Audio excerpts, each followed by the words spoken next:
இறுதி தீர்ப்பு அப்படிங்கிறது எப்படி இருக்க போகுது அப்படிங்கிறத பற்றி ரொம்ப சுருக்கமாக இந்த திருவாக்கியத்தில் தெய்வம் நமக்கு குறிப்பிட்டு காட்டுறாங்க.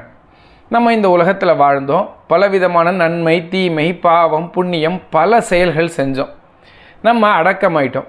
இப்போ நம்ம இந்த உலகத்தில் இத்தனை ஆண்டுகள் செய்த எல்லா செயல்களுடைய நன்மை தீமைக்கான பாவ புண்ணியத்தை ஒரு மூட்டையாக கட்டி நம்மளோட சேர்த்து மண்மறைவு பண்ணிடுறாங்கன்னு சொல்கிறாங்க.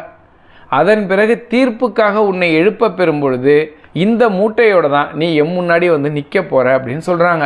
அந்த இறுதி தீர்ப்பின் போது ஏழை பணக்காரன் என்ற ஏற்றத்தாழ்வோ முகதாட்சண்யமோ எதுவுமே அங்கே கிடையாதுங்கிறாங்க.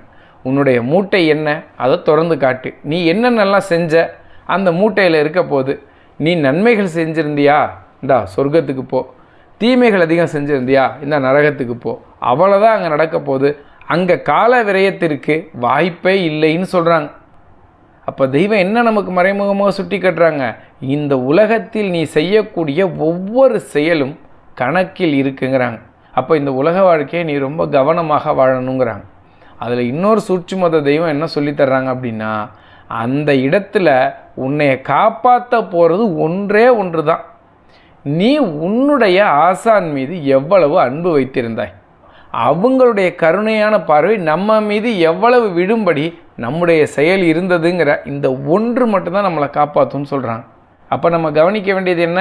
இந்த உலகத்தில் நாம் செய்கிற எல்லா செயல்களுமே கணக்கிடப்பட்டு கொண்டே இருக்கிறது.